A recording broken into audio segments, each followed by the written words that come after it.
Day one 2005 में जब ये इमेजेस बाज़ार का आइडिया आया था, ये जो वेबसाइट है, इस पे काम शुरू हुआ। 1 साल तक दिन रात इसके ऊपर काम चलता रहा।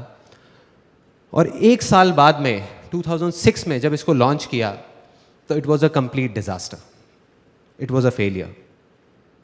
मैं रोज़ की तरह वॉलीबॉल खेला अपने फ्रेंड्स के साथ में। उसके बाद में मेरा एक रूटीन था कि मैं और मेरा एक friend, one of my childhood friends, हम दोनों रात को वॉक करते थे 11 बजे।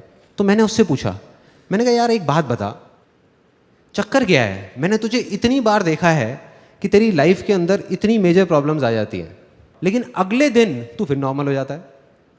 वो कहता है यार देख बिल्कुल साफ है, जिस दिन ऐसा कुछ होता है, जब मैं कुछ सोच रहा होता हूँ कि ऐसा होना चाहिए और वैसा नहीं होता, उस दिन तो मैं डिप्रेस हो जाता हूँ, लेकिन अगले दिन मैं नॉर्मल इसलिए हो जाता हूँ क्योंकि रोज़ रात को पिछले 4 साल से मैं गाना सुनता हूँ।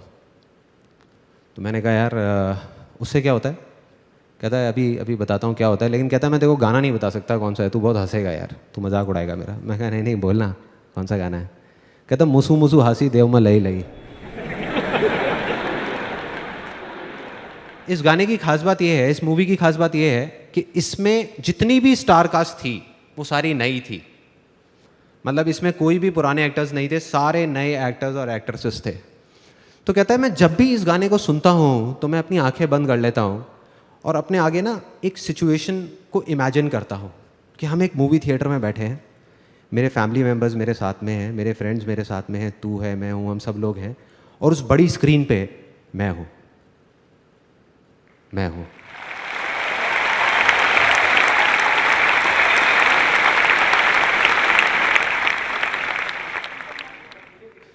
सो ये जो छोटी सी चीज़ सुनने में लग रही थी, ये मेरे को समझ आ गई थी कि कुछ बड़ा है इसके अंदर। मैं इमीडिएटली घर गया, मैंने कहा ये एक बार सुनता है ना गाना, मैं 50 बार सुनूंगा एक दिन में, देखता हूँ क्या होता है। क्योंकि मैं ना कोरिलेट कर रहा था चीज़ों को। मैंने एक बुक पढ़ी थी, think and grow rich by Napoleon Hill. किसने पढ़ी है यहाँ पे? पढ़ी है, ओके। सो उसमें एक इमेजिनेशन के ऊपर पूरा का पूरा चैप्टर था, और जब मैंने वो पढ़ी तब मैंने कुछ नहीं किया। मैंने कहा छोड़ना, इमेजिनेशन चैप्टर पढ़ा और आगे निकल गया। सुना उस टाइम पे बहुत अच्छा लगा, लेकिन आगे निकल गया। लेकिन जब प्रैक्टिकली मैंने अपने दोस्त को ये करते हुए देखा तो मैंने कहा करके देखता हूँ क्या प्रॉब्लम है। घर गया, जा करके एक सीडी पड़ी हुई थी, audio CD of one of my favourite songs. वो सॉन्ग मेरा फेवरेट होता था, उसको मैंने सुनना शुरू कर दिया लूप में लगा करके, पागलों की तरह। मतलब शुरू में मैं 1 बार सुना, 2 बार सुना, 3 बार सुना, धीरे धीरे फील आने लगी। धीरे धीरे मुझे लगा कि मेरे अंदर कुछ एनर्जी सी चल रही है, कुछ हो रहा है। और मैं सिर्फ एक ही चीज़ इमेजिन करता था उस सॉन्ग को सुन करके, उसको प्ले कर देता था लूप में बार बार, और सिर्फ ये इमेजिन करता था जो मेरा अल्टीमेट एम था। वो क्या था कि मेरी जो साइट है इमेजेस बाज़ार, वो सिर्फ इंडिया की नहीं, पूरे वर्ल्ड की सबसे फास्ट साइट बन चुकी है। उस साइट में प्रॉब्लम क्या थी कि वो बहुत ही स्लो थी। मतलब एक सिंपल सर्च क्वेरी भी 1 मिनट 2 मिनट लगा देती थी, और जब ज़्यादा ट्रैफिक आ जाता तो साइट डाउन हो जाती थी कई घंटे के लिए। जिस वजह से, क्योंकि साइट डाउन रहती थी तो कोई आता ही नहीं था, या साइट इतनी स्लो थी इसलिए कोई नहीं आता था। तो मैंने इमेजिन करना शुरू कर दिया कि ये फास्टेस्ट साइट बन चुकी है पूरे वर्ल्ड की, और सिर्फ वही इमेजिन करता रहता था आंख बंद करके। मुझे नहीं पता था ये कैसे होगा। करता रहा। तो तीसरे दिन रात को 11:30 बजे जब ये गाना चल रहा था तो उसमें मेरी एक फेवरेट लाइन होती थी। घर वाले सब सो चुके थे, मैं शीशे के सामने जाके खड़ा हुआ और ये लाइन गाने लग गया चीख करके। Do you want me to sing that? Yes और नो? यस और नो?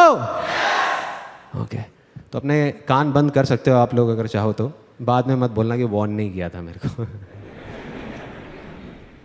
रोके तुझको आंधियां क्या जमीन और आसमां, पाएगा जो लक्ष्य है तेरा। लक्ष्य को हर हाल में पाना है।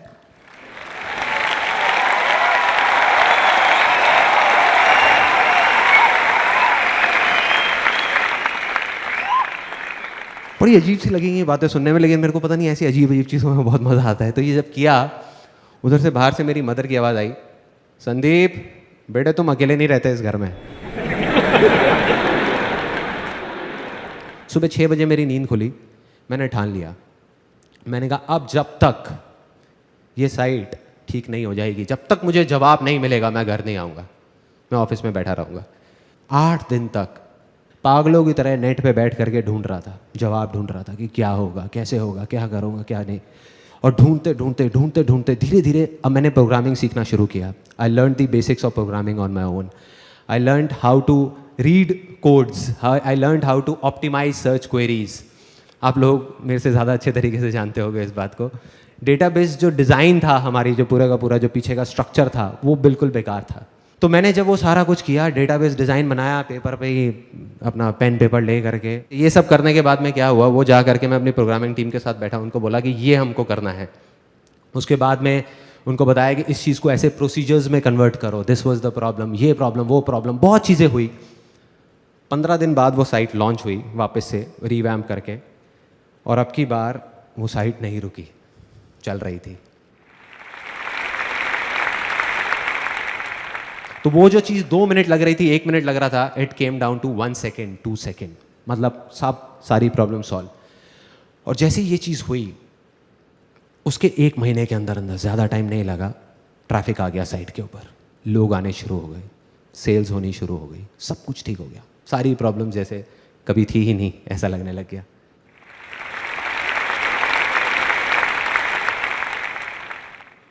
डे 2,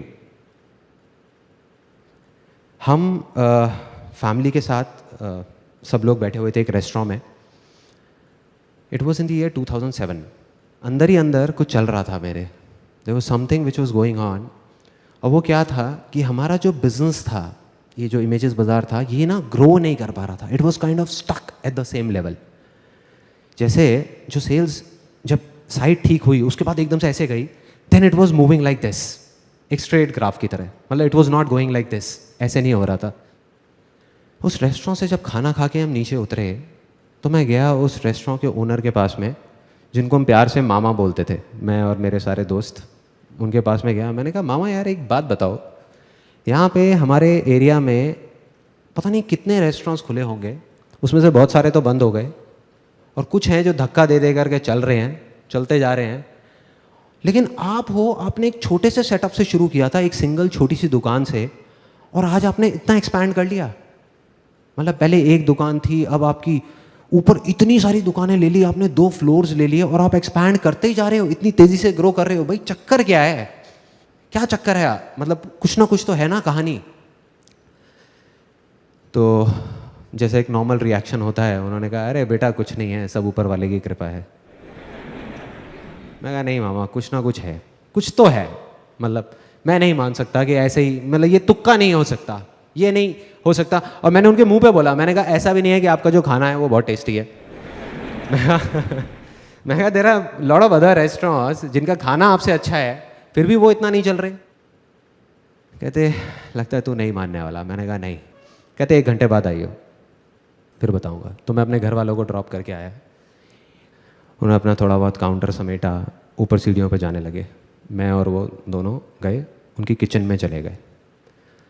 फिर उन्होंने जा करके अपने आदमियों से बोला, जो भी वहाँ पे किचन में काम कर रहे थे, हाँ भाई हो गया सबका, चलो समेटो। फिर 3 लोग, उन्होंने 3 बड़े बड़े भगोने उठाए, पतीले होते हैं भगोने, बड़े बड़े बोल।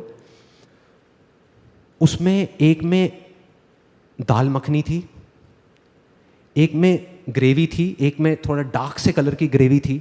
वो उठाए और बाहर निकल गए, वहाँ से नीचे सीढ़ियों पे जाने लग गए, नीचे उतरने लग गए। नीचे गए, सड़क पे चले गए, मैं भी पीछे पीछे। मैंने कहा देखता हूँ भाई क्या चक्कर है, क्या कहानी है। सड़क पे जा करके उन्होंने तीनों ने वो ले जा करके नाली में डाल दिया।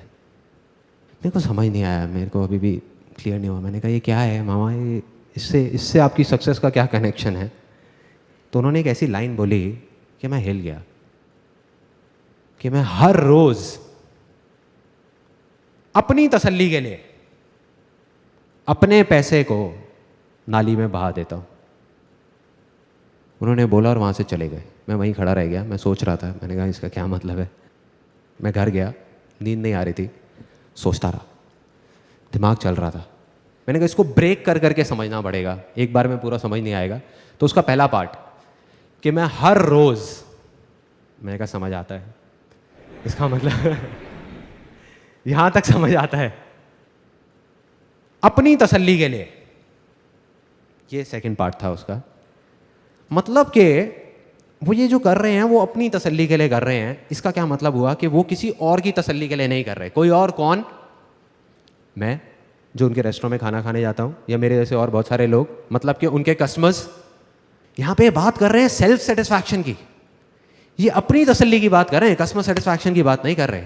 और मुझे धीरे धीरे समझ आने लगा हमारी प्रॉब्लम, कि हमारी प्रॉब्लम क्या है, इमेजेस बाजार की प्रॉब्लम क्या है, कि हम कस्टमर सेटिस्फैक्शन पे जा करके रुक गए हैं, अटक गए हैं। कस्टमर सेटिस्फाइड हो गया, शांति से बैठ जाओ ना।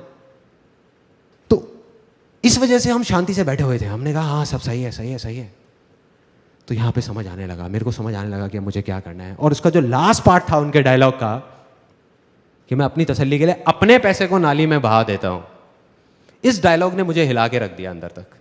ये मेरे को समझ नहीं आ रहा था। हमारी फैमिली में, मतलब मेरी फैमिली में क्या होता है कि अगर हम एक स्कूटर भी खरीदते हैं ना, तो उसकी जो पॉलीथिन्स हैं वो 1 महीने बाद उतारते हैं। मतलब इतना हम पैसे को बचा बचा करके चलते हैं। सिर्फ एक ही चीज़ सुनी है, सीखी है बचपन से आज तक, money saved is equal to money earned, कि बेटे पैसे को बचाओ, पैसे को बचाओ। तो इस तरीके से मैं चल रहा था। और दूसरी तरफ ये आदमी क्या बोल रहे थे कि पैसे को नाली में बहा दो।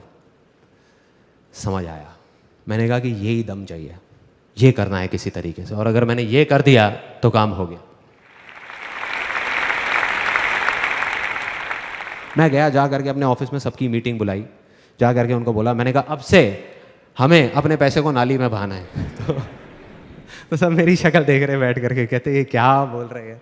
मैं कहा ओ सॉरी, मैं समझाता हूँ कि हमें क्या करना है। हमें अब से अपने सेटिस्फैक्शन के बारे में सोचना है।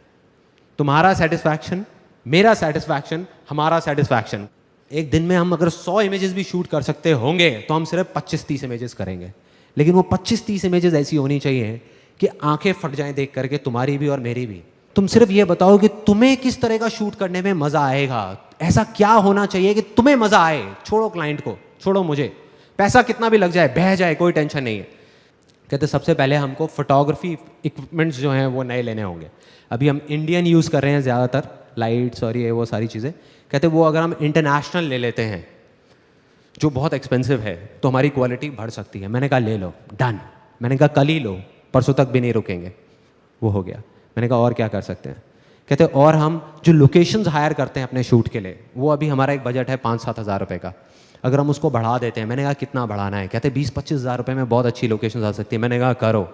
मैंने कहा इंडिया से हम फॉरेन में मॉडल्स लेकर के जाएंगे, वहाँ जा करके शूट करेंगे, करो। ऐसे हर चीज़ का बजट बढ़ा दिया। एक्साइटमेंट किस लेवल पे था, I can't express it in words. उस टाइम पूरी की पूरी टीम का, सबको इतना मज़ा आ रहा था। रोज़ एक ऐसा शूट निकल के आ रहा था जो पहले वाले से लाख गुना बेटर था। 2 महीने बाद पूरी की पूरी ये नई कलेक्शन हमने लॉन्च करी अपनी साइट पे, and you won't believe it, उसके 1 महीने के अंदर अंदर हमारी साइट पे, जब मैंने पीछे एनालिटिक्स से देखा, ट्रैफिक 10 गुना बढ़ गया, 10 टाइम्स इन 1 मंथ। इमेजेस बाजार बिकेगा सक्सेस। डे 3, दिमाग मेरा बन चुका था एक एंटरप्रेन्योर का। एंटरप्रेन्योर, बिल्कुल एक एंटरप्रेन्योर की तरह सोच रहा था कि ये जो हमारा बिजनेस है इमेजेस बाजार, चाहे कितना भी अच्छा हो, बट हम एक नीश सेगमेंट में ऑपरेट कर रहे हैं। So there is a limit to where we can grow. साल का अब हम 30-40% से ग्रो कर सकते हैं, बट अगर हम एक्सपोनेंशियल ग्रोथ की बात करें तो वो नहीं हो सकता। अगर मैं ये चाहूँ कि इसकी रेवेन्यूज़ को यहाँ से बढ़ा करके 10,000 करोड़ कर दूँ तो नहीं हो सकता। उसके लिए एक आइडिया आया, उस आइडिया पे काम करना मैंने शुरू किया। ऑलमोस्ट 5 महीने तक मैंने काम किया दिन रात उस आइडिया पे। I tell you that idea वो क्या था। It was very simple. Air purifiers, India में हर घर में आज की डेट में एक वाटर प्यूरीफायर है, बट एयर प्यूरीफायर का किसी ने नाम तक नहीं सुना है। On the other hand, penetration rate of air purifiers in countries like North America is more than 30%. In Japan, it's more than 17%, and it's growing like anything in all over the world. India में अभी तक एक भी ऐसा brand नहीं है, या ये कह लो कि ब्रांड रिकॉल नहीं है किसी भी ब्रांड की। So the plan was ready, business plan was ready, market research हो चुका था, marketing strategy was ready, investors were ready, and I was 110% sure कि आने वाले 10 साल के अंदर अंदर it's going to be $1 billion company in terms of valuation. दिमाग ऐसे सोच रहा था, दिल कह रहा था कि मैंने अपने आप से एक कमिटमेंट किया था जब ये कंपनी शुरू भी नहीं हुई थी इमेजेस बाजार। उससे काफ़ी साल पहले, जब मैं अराउंड 22-23 साल का था, कि अगर मैं ज़िंदगी में कभी कुछ बन गया, तब मैंने और बहुत सारे काम किए थे, बहुत प्रॉब्लम्स आ रही थी, फैमिली की कंडीशंस काफ़ी ख़राब थी।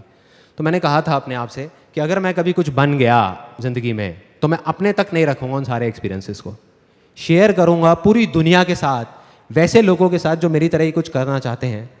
2:30 बजे रात के, it was again a turning point of my life.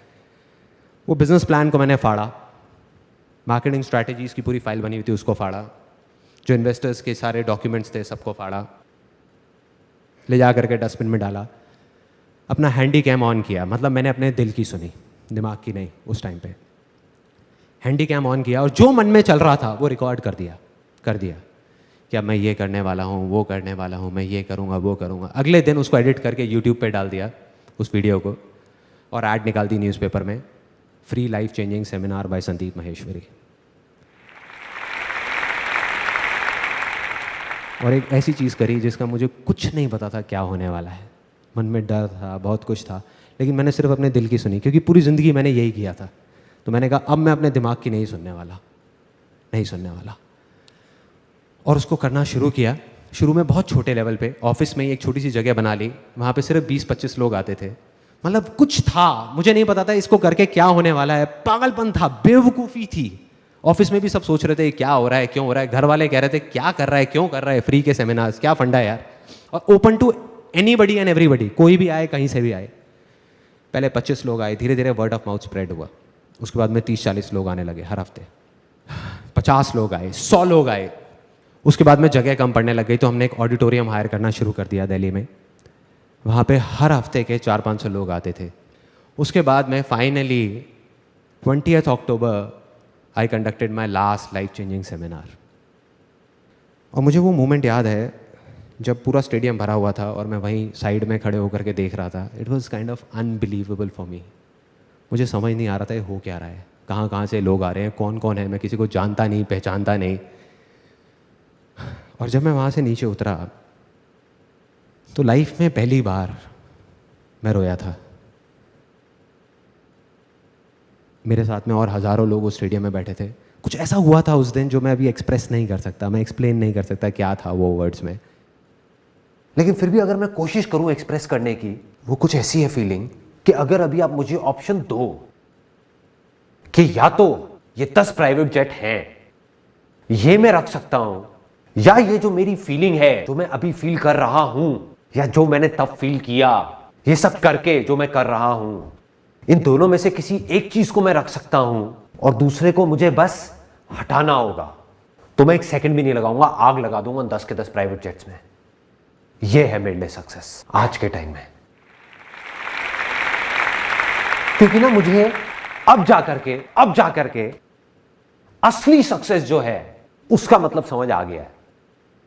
वो ये नहीं है कि हम कुछ चीजें इकट्ठी करने के लिए, जैसे प्रॉपर्टी, कार, बैंक बैलेंस, कुछ चीज़ें इकट्ठी करने के लिए ज़िंदगी भर बस भागते रहें, और जो चीज़ें हमारे पास नहीं हैं उसको सोच करके हम बस रोते रहें। ये नहीं है सक्सेस, ये सिर्फ एक ढोंग है, दिखावा है और कुछ नहीं है। असली सक्सेस है जो मैंने फील करी है, जब आप कुछ ऐसा कर जाओ कि अपनी हर चीज़ गंवाने के बाद भी, हर चीज़, आप हंसते हंसते मर सको। वो है असली success. That is success for me.